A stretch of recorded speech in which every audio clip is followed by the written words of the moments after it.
Hello everyone, welcome to the Thastu and a very welcome to our daily editorial and news analysis which is being presented by me. My name is Khushbu.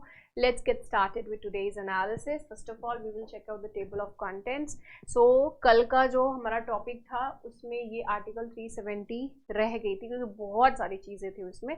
So that we will be covering and then later on in today's newspaper we are having कि 74% लोग हमारे यहाँ पे India में मतलब इतने percent लोग हैं हमारे पॉपुलेशन के जो कि हेल्दी डाइट अफोर्ड ही नहीं कर सकते हैं.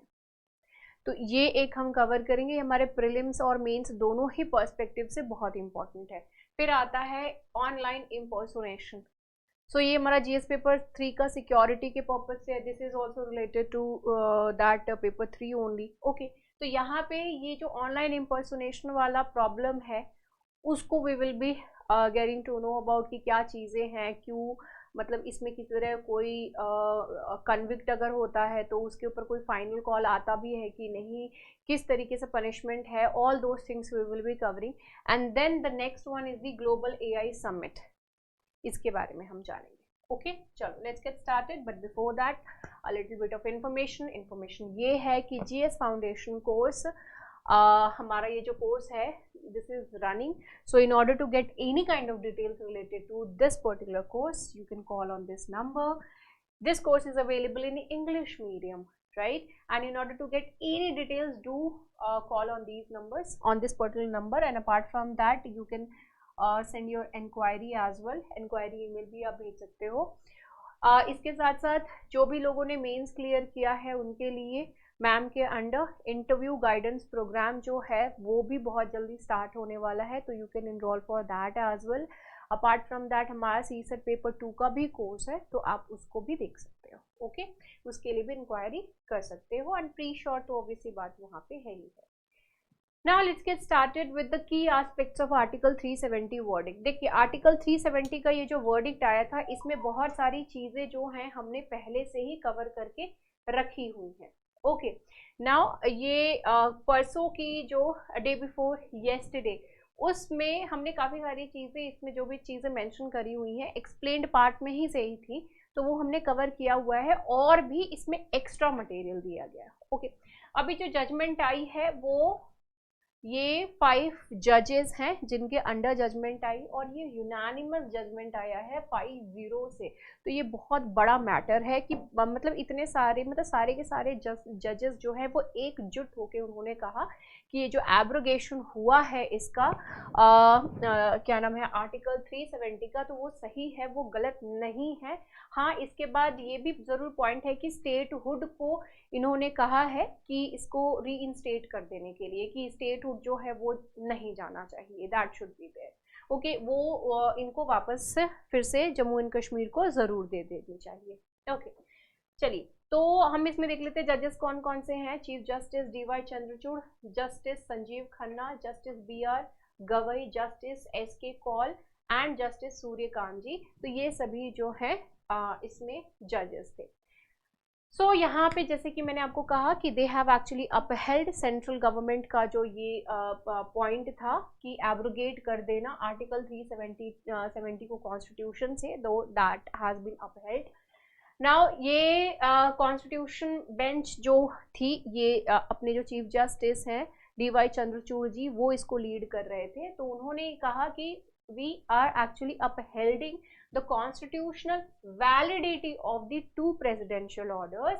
and ये जो presidential order CO the constitution application to Jammu and Kashmir order 272 and 273 ये जो दो लागू किए गए थे अगस्त 5 and अगस्त 6 2019 को ये abrogation related to article 370 के, तो इसको इन्होंने upheld किया है कि हाँ ठीक है all these things are whatever has been done. तो वो basically करेक्ट हुआ है. क्योंकि करेक्ट इन द सेंस ये उस सेंस में नहीं करें करेक्ट हुआ है बल्कि इनका ये कहना है कि जो जिस तरीके से सारा प्रोसीजर किया दैट वाज राइट एक्चुअली. तो वो उस चीज़ के ऊपर है, ठीक है.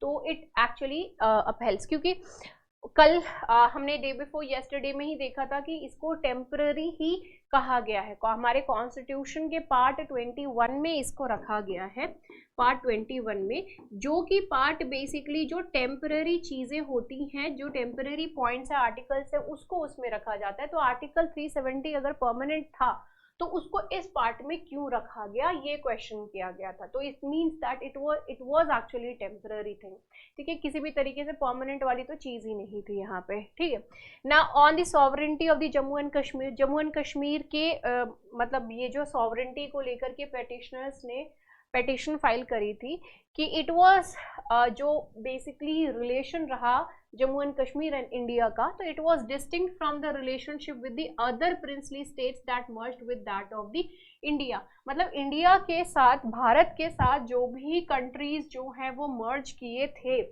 जो prince countries in the sense I mean to say कि जो प्रिंसली स्टेट्स थे जो इंडिया में मर्ज कर गए थे। अभी देखिए जैसे इंडिया आज़ाद हुई 1947 में, ओके, तो 1947 में जब हम आज़ाद हुए, फ्रीडम मिला, तो उसके पास हम इसके बाद जो है 500 प्लस प्रिंसली स्टेट्स थे इंडिया में, ठीक है। अब ये जो प्रिंसली स्टेट्स थे इंडिया में, ये वो स्टेट्स थे जो डायरेक्टली ब्रिटिशर्स के कंट्रोल में नहीं थे, और जो भी स्टेट, जो भी प्लेसेस ब्रिटिशर्स के डायरेक्ट कंट्रोल में थे, तो वो उनको कंप्लीट फ्रीडम मिल गया था, ठीक है, उनको जो है वो कंप्लीट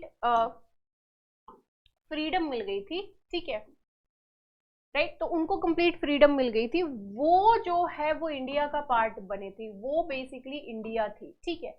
अब यहाँ पे जो प्रिंसली स्टेट्स है, इनको पूरी की पूरी आज़ादी दी गई कि भाई if you want to be the part of India, Bharat का पार्ट बनना चाहते हो तो बन जाओ, नहीं बनना चाहते हो it's up to you, okay. किसी भी तरीके की कोई भी जो है उनके साथ खींचतान वाली बात तो एक्चुअली थी ही नहीं, okay. So this was the point, right. तो ये जो प्रिंसली स्टेट्स थे ज़्यादातर वो किसी ना किसी तरीके से इंडिया के पार्ट जो है वो ज़रूर बन गए। सबकी अपनी अपनी अलग अलग स्टोरी है, त्रावणकोर की अलग स्टोरी है, जूनागढ़ की बहुत ही इंटरेस्टिंग स्टोरी है, हैदराबाद की भी बहुत अच्छी स्टोरी, बहुत ही इंटरेस्टिंग डिफरेंट स्टोरी है, राइट, इनका जो है इंडिया का पार्ट बनना। वैसे ही जम्मू एंड कश्मीर, तो ये कह रहे हैं कि जम्मू एंड कश्मीर का जो रिलेशनशिप रहा है इंडिया के साथ वो डिफरेंट रहा है। इंस्ट्रूमेंट ऑफ एक्सेशन जो साइन किया गया था दैट वाज अ डिफरेंट, यहाँ पे बाकी जो प्रिंसली स्टेट्स थे वो कम्प्लीटली इंडिया का पार्ट बन गए थे, ठीक है। इट वाज नॉट लाइक कि हमारा कोई अलग कॉन्स्टिट्यूशन होगा या फिर कुछ होगा, इस टाइप की कोई भी चीज़ वहाँ पर नहीं थी, वो कम्प्लीटली ही मर्ज हो गए थे, ठीक है। जैसे कि क्या एग्जाम्पल दे आपको, तो जैसे कि आटा ही ले लो, दिमाग में पता नहीं क्यों मेरे यही आ रहा है, ठीक है, दैट गेहूं है ना, एक, अच्छा गेहूं ले लेते हैं, एक बोल में गेहूं है, दूसरे बोल में वीट, मतलब दोनों में ही वीट है, अलग अलग बोल में, उसको आपने मिक्स कर दिया, सेम वैरायटी की थे, मिक्स हो गए, पता थोड़ी चलेगा कौन सी बोल में थी, है ना। तो एक तरीके से वही चीज़ है यहाँ पर, है। तो इनका ये कहना था कि हमारा जो एक रिलेशनशिप है इंडिया के साथ वो कम्प्लीटली डिफरेंट है as compared to the other ones. Court examined the constitutional setup of the erstwhile state to examine if it retained an element of sovereignty. इनका कहना था कि क्या it was actually having any kind of sovereignty which would allow Article 370 to operate in unique circumstances, कि हाँ Article 370 को operate करने के लिए यूनिक सर्कमस्टांसेस में क्या ऐसा हो सकता है। तो ओवरऑल यहाँ पे क्या चीज़ को पॉइंट आउट, क्या मतलब किस चीज़ को ढूंढने की बात हो रही है, तो दैट इज द सॉवरेंटी। तो यहाँ पे पहला पॉइंट ये नोट किया गया, article 1 of the constitution of India provides that India is union of states, India जो है वो यूनियन ऑफ स्टेट्स है। तो ये सारे स्टेट्स मतलब इंडिया के एक पार्ट बन गए हैं, राइट। तो article 1 it actually refers part 3 states and Jammu and Kashmir was listed as part 3 state before 2019 in the first schedule of the Constitution of India. तो 2019 से पहले जो स्टेट्स जम्मू एंड कश्मीर है वो पार्ट 3 में एक्चुअली इसको इंक्लूड किया गया था। सेकंड ये है section 3 of constitution of Jammu and Kashmir. Jammu and Kashmir का जो कॉन्स्टिट्यूशन है उसमें सेक्शन 3 में ये चीज़ कहा गया था, उसमें ये चीज़ मेंशन करी गई थी, सेक्शन 3, ये ध्यान में रखिएगा, ये बहुत इंपॉर्टेंट पॉइंट है कि जम्मू एंड कश्मीर का जो कॉन्स्टिट्यूशन था उसके सेक्शन 3 में ये चीज लिखी गई थी कि Jammu and Kashmir is the integral part of India, और इंटीग्रल पार्ट है इंडिया का, और सेक्शन 3 में किसी भी तरीके की कोई चेंजेस जो है वो नहीं हो सकती हैं। ओके, ये किस में दिया हुआ है, सेक्शन 147 में, जम्मू एंड कश्मीर के सेक्शन 147 में ये चीज मेंशन कर दी गई थी कि भाई किसी भी तरीके की अमेंडमेंट जो है वो सेक्शन 3 में नहीं करी जाएगी, right. So this is what was mention. तो यहाँ पे सेक्शन 3 एंड सेक्शन 147 जो है वो बहुत इंपॉर्टेंट हो गया। ओके, कोर्ट ने कहा कि ये जो प्रोविजंस है ये बेसिकली आर्ग्यूमेंट को, जो आर्ग्यूमेंट दिया गया है उसको बेसिकली कॉन्ट्राडिक्ट कर रही है कि जो अग्रीमेंट थी मर्जर की was necessary for Jammu and Kashmir to surrender its sovereignty to that of India. And apart from that Yuvraj Karan Singh ने भी जो है प्रोक्लेमेशन जारी किए थे the Indian constitution on November 25, 1949, जब इन्होंने कहा कि ये जो गवर्नमेंट ऑफ इंडिया एक्ट है 1935 जो है वो पहले रूल कर रही थी, लेकिन अब जो है ये कॉन्स्टिट्यूशन के अकॉर्डिंग सारी चीजें जो होंगी, it effectively had the effect of merger like any other that of the princely states. ये जो डेक्लेरेशन थी इसमें क्या था, इसमें ये कहा गया था कि जो कॉन्स्टिट्यूशन है, that the Constitution of India would not only supersede all other constitutional provisions in the state, it will not only supersede all other constitutional provisions, state की जितनी भी constitutional provisions हैं उसके किसी भी कोई भी चीजें हैं उन सभी को जो है ये पार करती है, मतलब उसके अंडर आती है। जम्मू कश्मीर की जो आ गई कॉन्स्टिट्यूशन वो उसके अंडर है एंड इंडिया की कॉन्स्टिट्यूशन उसके ऊपर आती है, यहाँ पे ये कहने का मतलब है। which were inconsistent with it but also abrogate them achieves what would have been attained by an agreement of the merger। तो ये पॉइंट जो है वो कहा गया यहाँ पर। तो यहाँ पे एकदम क्लियर कट ये चीज कह दी गई है कि आपने अपने आप को कम्प्लीटली जो है ये स्टेट सरेंडर कर दिया था। एंड जब सॉवरेंटी की बात आती है तो इंडिया सॉवरिन, क्यों स्टेट्स की देखिए ऑटोनॉमी, जैसे कि हमने लास्ट जब ये एनालिसिस किए थे तो उसमें भी ये चीज आया था कि ऑटोनॉमी एंड सॉवरेंटी में फर्क होता है। Sovereignty is with that of the country, not that of the state. State में ऑटोनॉमी हो सकती है, नॉट दिस सॉवरेंटी थिंग। तो सॉवरेंटी जो है वो देश के पास है। ओके, अब वहां पे देश के अंदर अगर कोई जो स्टेट चाहती है कि उसके पास भी सॉवरेंटी हो, और सेंट्रल स्टेट जो हमारा देश है, जो सेंट्रल गवर्नमेंट है बेसिकली, वो किसी तरीके का कोई भी वहां पे चेंजेस नहीं कर सकता है, कुछ भी नहीं कर सकता है, तो वो एक टूथलेस बना देना वहां पर सेंटर को, तो वो that is not something going to happen. And यहाँ पे सेंटर से I mean that of the constitution. Okay, now okay, this is the thing. Now Jammu and Kashmir constituent assembly जो है आर्टिकल 370, यहाँ पे देखा था कि no constitutional means existed to abrogate. देखिए Jammu and Kashmir constituent assembly जैसे ही फिनिश हो गई, मतलब वो जैसे ही हटी, तो उसके बाद आर्टिकल 370 को टच करने के लिए कोई भी चीज बची ही नहीं थी। ओके, तो ये पॉइंट है। अब इसमें ये कहा गया कि article 370 was always meant to be a temporary feature. ये कहा गया कि देखिए अगर आपने पहले से इन सारी चीजों को फॉलो कर रहे होंगे तो यू कैन अंडरस्टैंड कि आर्टिकल 370 को जो है एब्रोगेट करने के लिए कॉन्स्टिट्यूएंट असेंबली का होना बहुत जरूरी था। यहाँ पे सीजीआई जी ने कहा कि भाई आर्टिकल 370 जो है वो टेम्पररी फीचर थी, तो how can you say that this can not be abrogated, ये तो टेम्पररी ही पॉइंट था। अब जैसे कि अब जस्टिस कॉल ने ये बात, जस्टिस कॉल जी जो है उन्होंने कहा कि जैसे कि आर्टिकल 370 है वो टेम्पररी अरेंजमेंट था, it can not be said that the mechanism under article 370 clause 3 came to an end after the state constituent assembly was actually dissolved। कि इसको अमेंड करने का जो पावर था कि किस तरीके से उसको अमेंड किया जा सकता है, हटाया जा सकता है, वो कॉन्स्टिट्यूएंट असेंबली के पास थी। तो कॉन्स्टिट्यूएंट असेंबली अगर एंड हो गई है तो ये कहना कि कॉन्स्टिट्यूएंट असेंबली ही नहीं है तो अब इसको एब्रोगेट नहीं किया जा सकता है, तो that is not true because वो टेम्पररी फीचर था, तो that could be actually done. CJI ji ने कहा that DY Chandrachud that there were two aspects, दो एस्पेक्ट्स हैं जो कि यहाँ पर बता रहे हैं कि ये टेम्पररी हैं, ठीक है, टेम्पररी फीचर को यहाँ पर पॉइंट आउट कर रहे हैं। Okay, First is that it was intended as an interim arrangement until the Constituent Assembly of the state was formed, since in the interim there was needed a legal bridge between Jammu and Kashmir and that of the India. देखो, जब तक constitution नहीं थी तो interim कोई तो चीज चाहिए था ना, जिसकी वजह से चीजें जो है वो नॉर्मलाइज रहे, जैसे कि इंटरिम गवर्नमेंट होती है। अब जैसे कि लोकसभा इलेक्शन अभी होने वाले हैं, ठीक है, तो लोकसभा इलेक्शन सपोज कि अभी बीजेपी है पावर में, हो सकता है कि नेक्स्ट टाइम कोई और पार्टी आ जाए, राइट, तो वो पार्टी अपना पावर जो है वो मतलब वो पावर में आए, वो अज्यूम करे, उससे पहले का ये जो टाइम पीरियड है पूरा, तो उस टाइम ऐसा थोड़ी कि एनार्की वाला मोमेंट हो जाएगा, उस टाइम जो कोई भी सरकार नहीं रहेगी, किसी भी तरीके का रूल्स एंड रेगुलेशन कुछ भी नहीं होगा, ऐसा नहीं होता है। उस टाइम इंटरिम गवर्नमेंट होती है, तो जब तक ये हैंड ओवर नहीं कर दे दूसरे को तब तक they will be there. Okay, तो ये इंटरिम तौर पे जो एक सेटलमेंट थी दिस थिंग, तो constituent assembly was formed for this thing and in the essence in the interim there was needed a bridge, एक ब्रिज की जरूरत थी, तो उसमें ये ब्रिज का एक जो है वो काम किए थे। जैसे ही जम्मू एंड कश्मीर की जो कॉन्स्टिट्यूशन थी उसको एनेक्ट कर दिया गया एंड इसको अडॉप्ट कर दिया गया, तो उसके बाद जो है कॉन्स्टिट्यूएंट असेंबली का कोई मतलब ही नहीं बनता था, तो it was gone.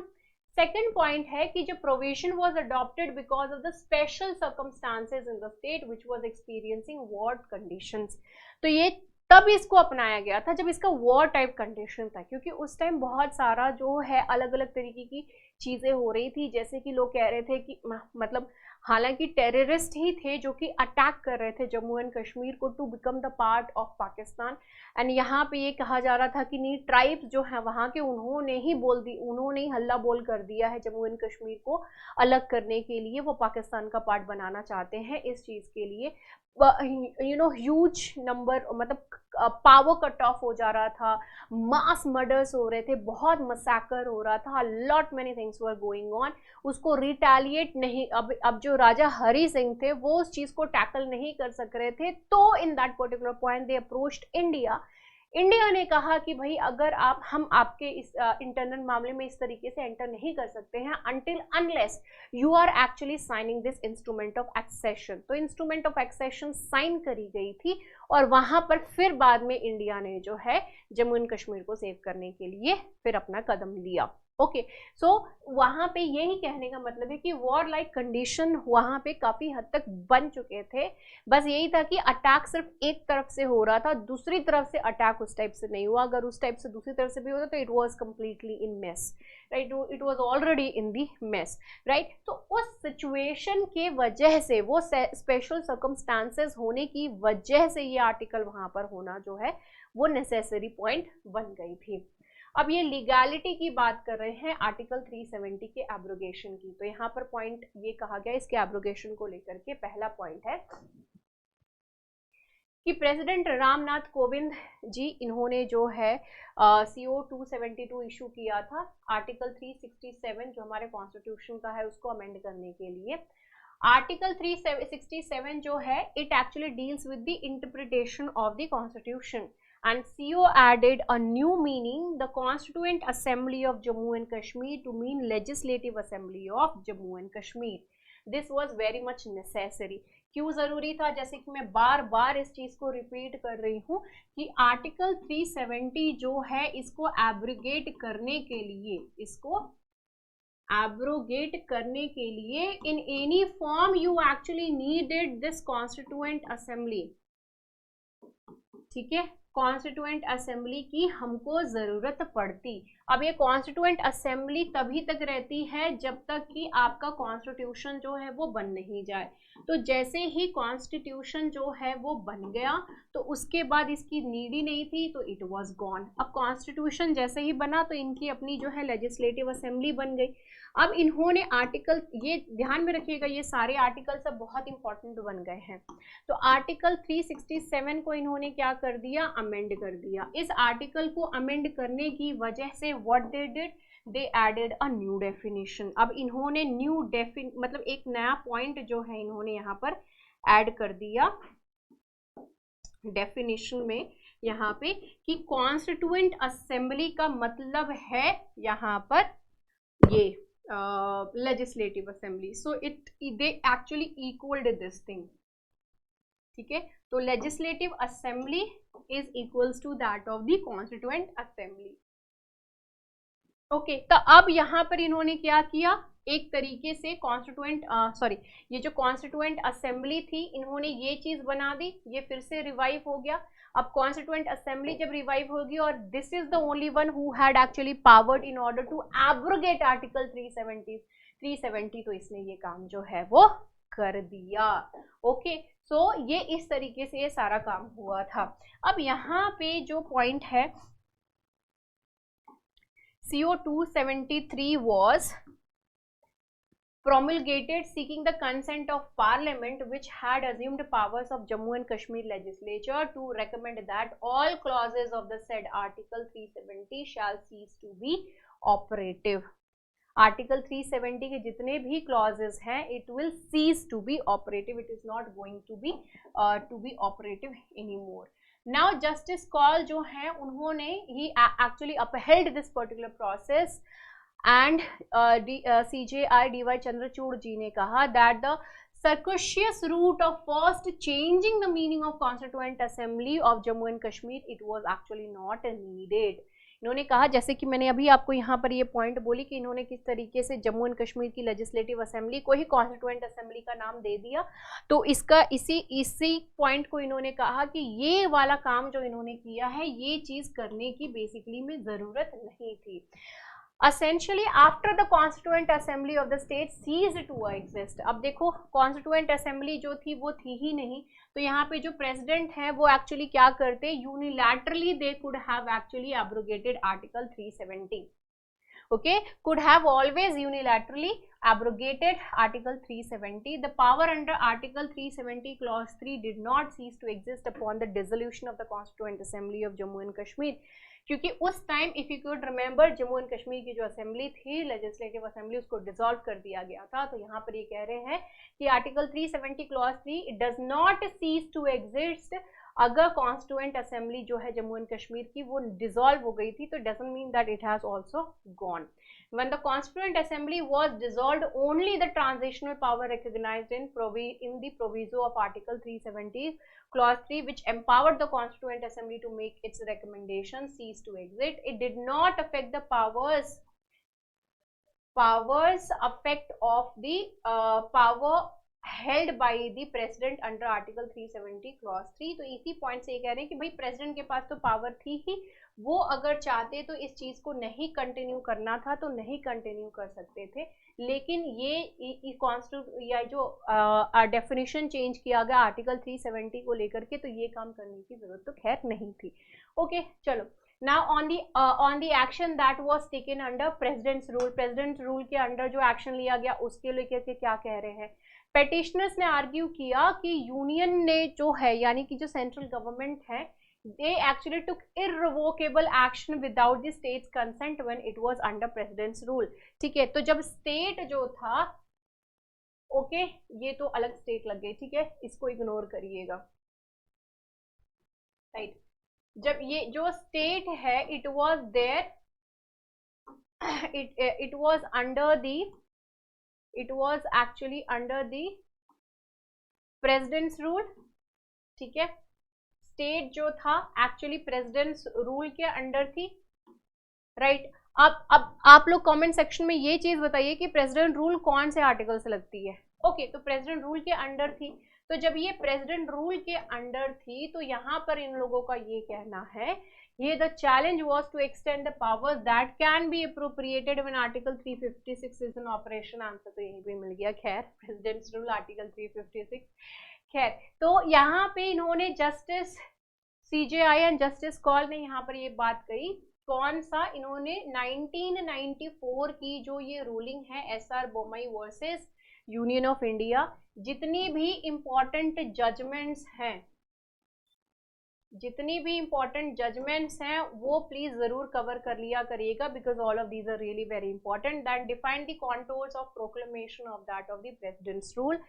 The Bommai ruling was a 9-judge bench verdict that is binding on a smaller 5-judge bench. अब यहाँ पे इन्होंने कहा कि भाई ये बोमाई केस में ये चीज बोली गई थी कि प्रेसिडेंट रूल में भी जो डिसीजन लिया जाता है कि प्रेसिडेंट रूल को लगने को लेकर के, तो उसको भी क्रॉस चेक किया जा सकता है in the court. The standard to decide the validity of president's rule action was to see whether it was not malified or palpably irrational, or that the advisability and necessity of the action was not borne in the mind by the president. But behind any kind of decision of the president, there is always a council of ministers. So it is not just only the president. Now let's talk about the SR Bommai judgement. तो इस judgement के बारे में जो है हम अब जानेंगे.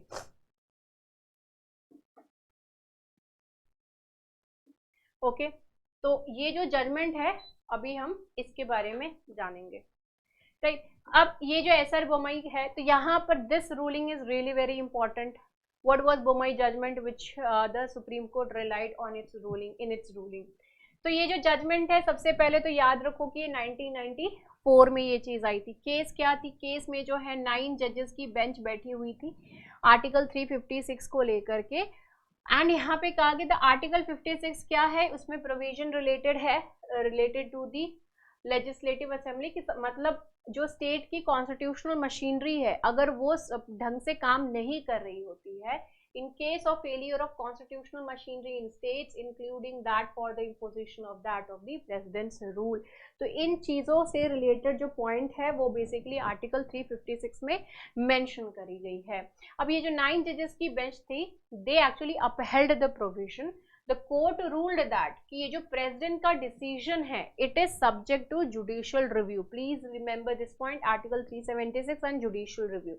तो प्रेसिडेंट का जो डिसीजन है वो जुडिशियल रिव्यू के अंतर्गत ये पॉइंट जो है वो आता है. And the Bommai is still the settled law on when and how presidents rule can be, excuse me,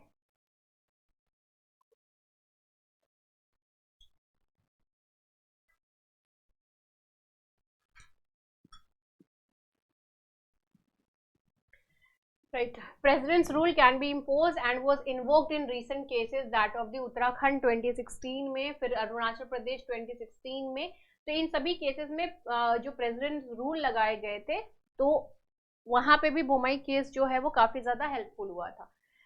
background है कि मतलब स्टोरी पूरी बता रहे हैं कि किस तरीके से 1989 में सेंटर ने डिसमिस कर दिया था जनता दल के द्वारा जो सरकार चल रही थी कर्नाटका में. तो वहां पे प्रेसिडेंट्स रूल लगा दी गई थी. तो वहां पे जो मिनिस्टर थे SR बोमाई, तो उन्होंने ये केस किया था कि ये कुछ लोग थे जिन्होंने अपनी पार्टी चेंज करके चले गए थे दूसरे पार्टी में. तो वहां पे ये चीज हुआ कि भाई इनके पास तो मेजॉरिटी नहीं है. जब मेजॉरिटी नहीं है तो this person can not actually rule over there.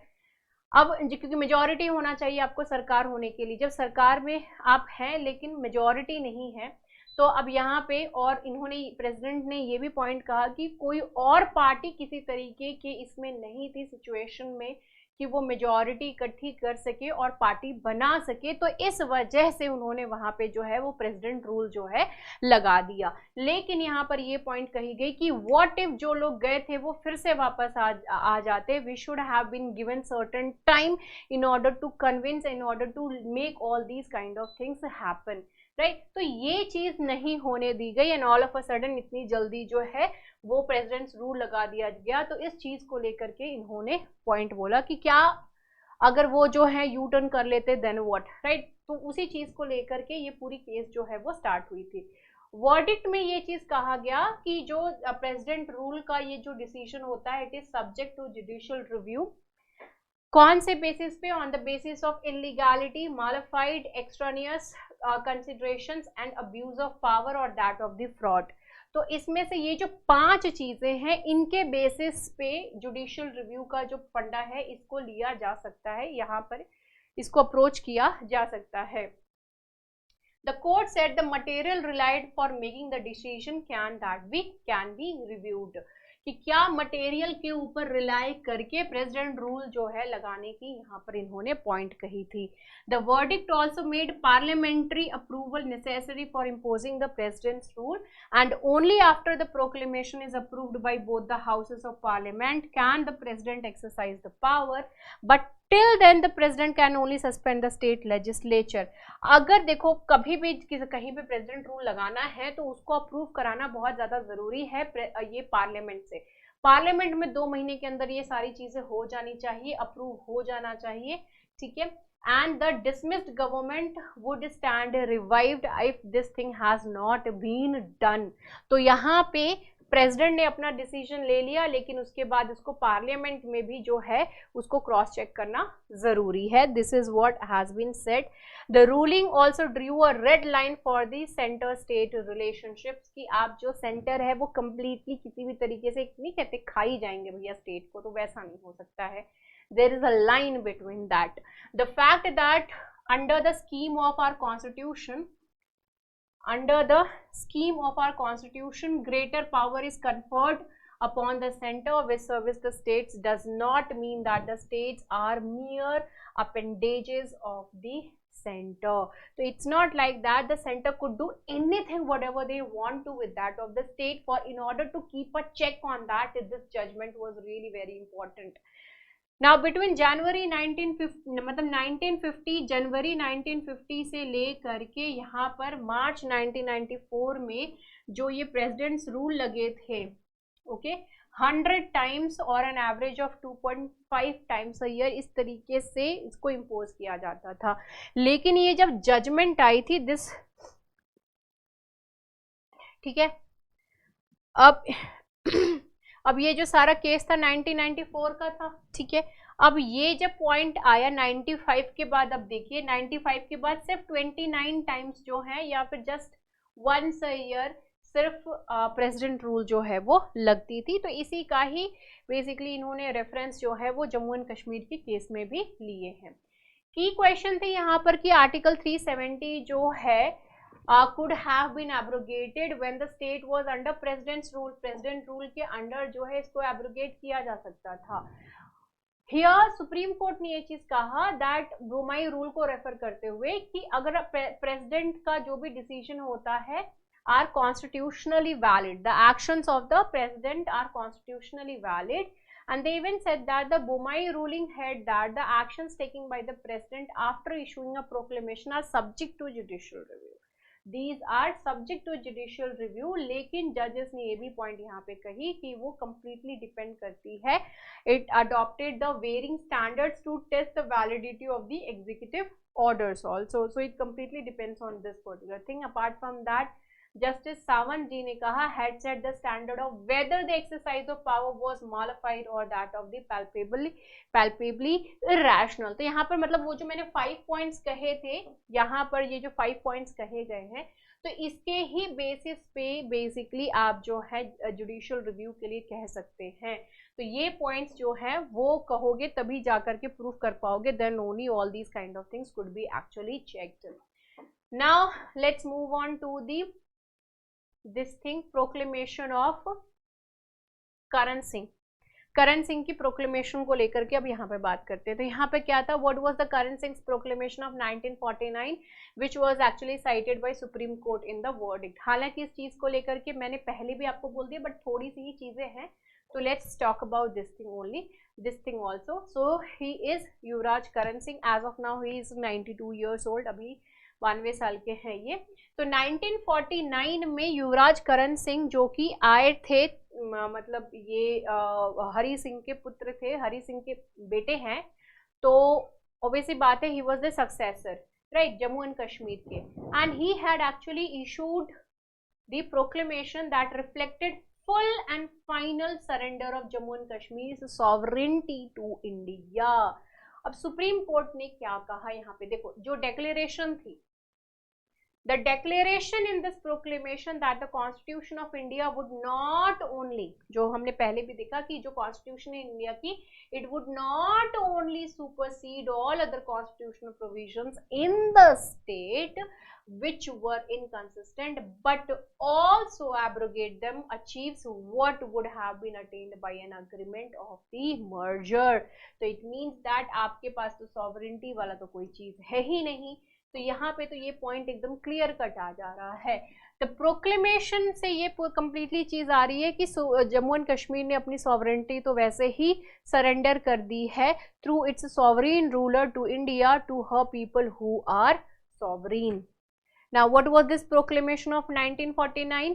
यहाँ पे जो कि मैंने अभी आपको थोड़ी देर पहले बताई कि ये government of India act 1935 it will stand repeal and constitution of India जो है जैसे ही ये आएगा, जैसे ही ये आया वैसे ही 1935 का जो गवर्नमेंट ऑफ इंडिया एक्ट है ये आया और वो गया, आया राम एंड गया राम, ठीक है। The constitutional relationship between this state and the contemplated Union of India and shall be enforced in this state by me and my heirs and successors in accordance with the tenor of its provisions। करण सिंह ने जो है अपने proclamation में जो भी बातें कही वो सारी चीजें जो है वो यहाँ पर मेंशन है, इसको बार बार वही चीजें पढ़ना हो रहा है। हालांकि अभी इनसे जब ये बात पूछी गई थी तो ही सेड कि बहुत ही टेक्निकलिटी वाली चीज हो रही है, तो I am not the right person in order to do all this kind of things.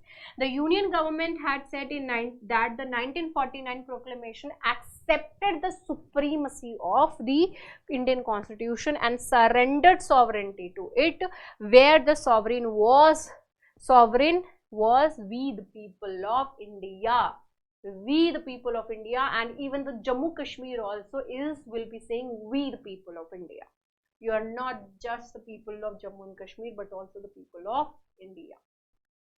Okay इसी में ही ट्रुथ एंड रिकंसाइलिएशन कमीशन की भी बात करी गई है। तो ये जो रिकमेंडेशन है ये सुप्रीम कोर्ट के अपने जो जस्टिस एस.के. कॉल है उन्होंने कहा कि ट्रुथ एंड रिकंसाइलिएशन कमीशन जो है हमको ये लेकर के आना चाहिए कि ठीक है पहले जो भी चीज़ें हुई गलत हुई वो उन चीज़ों को हम सुधार नहीं सकते हैं, अभी उन्हीं चीज़ों को लेकर के जो चीज़ें चल रही हैं लेकिन वहाँ पे तो हम एक्शन ले सकते हैं। तो why not feel sorry and take actions कि हमने जो भी चीज़ें पहले हुई हैं ये चीज़ें मैंने फेस करी हैं, ये चीज़ें आपने करी हैं, फिर यहाँ पे ये चीज़ें मैंने फेस करी हैं, ये चीज़ें आपने करी हैं, तो इस चीज़ को एक्सेप्ट करके डील करके क्यों नहीं साथ में हम आगे बढ़े। तो truth be told and reconciliation should be done, तो इसी चीज़ के लिए कमीशन जो है एस्टैब्लिश करने की बात है। अब ये किसी भी तरीके का कोई क्रिमिनल कोर्ट नहीं है, बस लोग is coming up there saying their side of the story. ये इस टाइप की जो चीज़ है वो बेसिकली साउथ अफ्रीका में भी हुई है, ऑस्ट्रेलिया और कनाडा में भी ये कमीशन है। तो ये कमीशन से काफ़ी ज़्यादा हेल्पफुल रही है एंड स्पेशली साउथ अफ्रीका में बहुत ज़्यादा हेल्पफुल रहा है। तो हो सकता है कि जम्मू एंड कश्मीर में भी इस चीज़ को लेकर के बहुत ही कुछ चेंजेस जो हैं हमको देखने के लिए शायद मिले। यहाँ पे कहा गया कि जो कमीशन है 40 such commissions is there and defined these as the focused on the past rather than in ongoing events। जो पास्ट में हो गया उस पर फोकस करके उनको जो भी सॉरी फील करना है, जो भी कहना है बोलना है वो चीज़ करके आगे बढ़ो, ये है मतलब पास्ट में ना कि प्रेजेंट में फोकस करना है। Investigating a pattern of events that took place over a period of time, engaging directly and broadly with the affected population, gathering information on their experiences, and the next one is a temporary body. This will be a temporary body with the aim of concluding with a final report, and the last one is officially authorized or empowered by the state under the review. So these are the things. Okay, these are the points related to the commission. Officially authorized or empowered by the state under the review, so that should be having official authority. Engaging directly and broadly with the affected population, जो affected है उनके साथ directly deal करना, उनसे जो information gather करना, उनके experiences को लेकर के। This will be a temporary body with the aim of concluding with a final report. They will be having final report also, focusing on the past rather than on the ongoing present events, investigating a pattern of events that took place over a period of time, कि इस तरीके की pattern की जो events हो रहे थे वो क्यों हो रहे थे। ओके सो ये हमारा आर्टिकल है, ये इतना लंबा, ये सारी चीज़ें इसी वजह से कल जो है मैंने इसको स्किप कर दिया था और ये आज मैंने सबसे पहले इसी वजह से कवर कर दी कि this is the one which is really very lengthy. Let's talk about the कोई छोटा सा टॉपिक कभी ले लेते हैं AI सबमिट वाला। Okay global partnership for artificial intelligence that is GPI summit, ये जो है न्यू दिल्ली में हुआ। कहाँ पे? न्यू दिल्ली के भारत मंडपम जो है वहां पे ये स्टार्ट हुई है। AI, देखिए आर्टिफिशियल इंटेलिजेंस एक ऐसी चीज है जिसको कि आप इग्नोर नहीं कर सकते, उसके ऊपर आपको लॉज रूल्स एंड रेगुलेशंस लेकर के आने पड़ेंगे। This is here to stay, please mark my word, this is here to stay, this is not going to go, नहीं जाने वाला है। तो इसको हमको अडेप्ट करना पड़ेगा और इसके साथ साथ जो इसको साथ में लेकर के आगे बढ़ना पड़ेगा, right. So you are suppose to keep this thing in the mind, right. So this is there to stay, so we need to have some kind of rules and regulations related to this. Now यहाँ पर कह रहे हैं कि trust on AI will grow। क्या बोला जा रहा है कि जो ट्रस्ट, नरेंद्र मोदी जी ने कहा कि जो AI में ट्रस्ट है वो it needs to be grow, it will grow only if it is being actually handled with ethical nuances, ठीक है, मतलब ethical point of view से अगर सारी चीजें करे तो, ठीक है। तब क्योंकि AI का देखे डीप फेक टेक्नोलॉजी जो है आप देख सकते हो, कोई एथिकल यूज नहीं हो रहा है, तो एथिकली अगर आप यूज कर रहे हो तो that's well and good, that's really very good if you are not harming anyone, right. तो वो चीज ठीक है, ओके। तो when related with ethical, economic and social aspects are address, then you can actually trust the AI। तो as of now तो कोई खास पॉइंट्स है नहीं, जब ये पूरी सबमिट हो जाएगी then only we will be having something substantiate to talk about. 29 countries जो हैं यहाँ पे पार्टिसिपेट कर रही हैं, नॉर्थ एंड साउथ अमेरिका से, यूरोप एंड एशिया से भी जो है इतनी सारी कंट्रीज पार्टिसिपेट कर रही हैं, ओके। AI जनरेटेड इमेजेस जो हैं, these have been in illicit ways such as creating deepfake clips of the celebrities by firms seeking to save cost by creating photorealistic images for the advertisements also। तो ये सारी चीजें जो है illicit तरीके से हो रही हैं, which needs to be taken care of। He even also, prime minister ji ने कहा कि he invoked the watermarking of AI products as well, कि पता चले कि भाई AI प्रोडक्ट कौन से हैं कौन से नहीं हैं, which needs to be there, that imagery generated by AI applications be distinguished as such over here, right। तो अभी पॉलिसी मेकिंग ये सारी चीजें इस पे करनी है। खैर जब यहाँ पे आकर के सारे पॉइंट्स जब क्लियर कट होंगे then we will get to see. अब यहाँ पे दो चीजें रह गई हैं, अगेन बहुत लंबा ये चला जा रहा है, ठीक है। तो ये जो दो छोटे टॉपिक्स हैं, this we will be covering in the next article, right. चलो next DNA, why the, because ज़्यादा लंबा सेशन जो है general people don't like, so this is the reason, so we will be taking it in the next analysis, okay। So see you in the next video, bye bye, take care and have a great time, good night, jai hind।